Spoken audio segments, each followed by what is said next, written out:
What's good, y'all? My name is Josh Tech, and in this video, I'm talking about how I deal with adversity as a developer, because I sure have dealt with it, and I'm sure you all have dealt with it as well. And I feel like my personal experience on how I deal with it can be helpful to you all. So that's why I want to talk about it in this video. So let's get straight into it. All right, so as a developer, I've dealt with adversity plenty of times.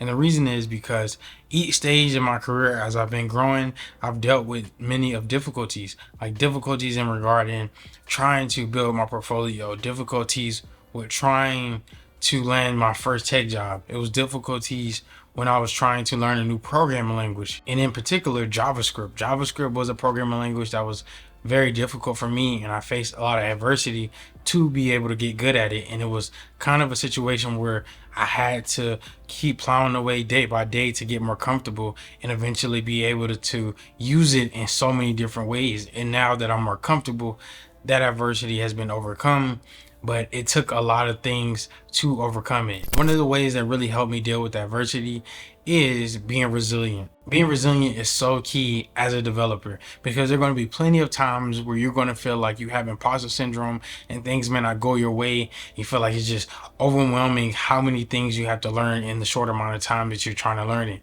However, though, you have to be resilient. And for me, that's what's kept me where I am today, because I've been very resilient. I never give up just because things got hard. When things get hard, that's where you should mentally tap in and actually continue to go harder, because that's only going to make you better once you're on the other side. And I've seen it multiple times in my career so far where things were so daunting. It's like I'm looking at the top of a mountain, but all I did was just take step by step by step till I got to the top of the mountain. Yes, it might have took me hours and hours and hours to eventually get to the top of the mountain, but I eventually got there by taking one step forward. And that's being resilient.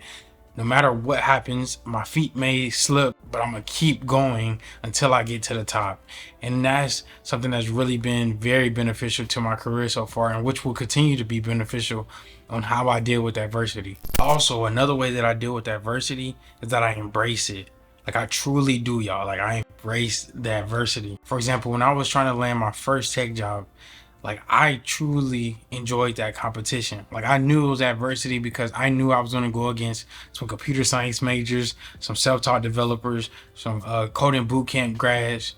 I knew my competition, but I embraced that adversity. I knew that it's going to be difficult to beat these competitors, but I was like, man, like, the fact that I'm even here says a lot, because I also did enough to even get the interview. And now at this point, I'm just fair game now. It's me against these other developers. And now at this point, let the best person win.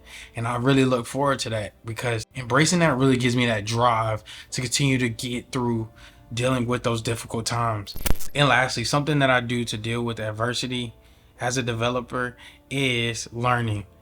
I continue to learn. And the reason why I continue to learn is because I know that the more that I learn, the more of a positive mindset that I have, the more that I know that I will be more disciplined, and the more that all those thoughts can go away because I'm continuing to learn. And as a developer, that is so important. Like, you have to keep learning a new programming language or continue to improve the programming languages that you already know. You have to keep learning and improving your skills. And for me, that's what I usually do all the time. Like, and it doesn't always have to be with regards to coding. Like, I always try to learn a new language in regards to learning Spanish or Mandarin Chinese, or also just trying to learn like how to cook better, or learning a new sport like tennis. Like, these are things that will keep my brain fresh, and also allow me to continue to see a positive outlook on life, and be around different things that's exposing me to different ideals from other people, which in turns help me have a better view on life and how to deal with certain things in regards to my tech career. And because somebody may have to deal with something in regards to how they made it as a top chef, and then that mindset, hearing that person's journey on how they made it can relate to what you have to deal with in regards to your tech career. So that's what I do. Like, it has helped me a lot, because sometimes I may watch something like anime and I'm watching it and I'm learning more about what's going on in that world, but it's really helping me understand how to deal with adversity in regards to the conflicts that they have to deal with, the amount of battles they have to go through in order to succeed. And that's why I say continuing to learn is a key factor for me on how I deal with adversity. So I really hope this video helped you all. Be sure to subscribe if you haven't already, and I'll see you all in the next video.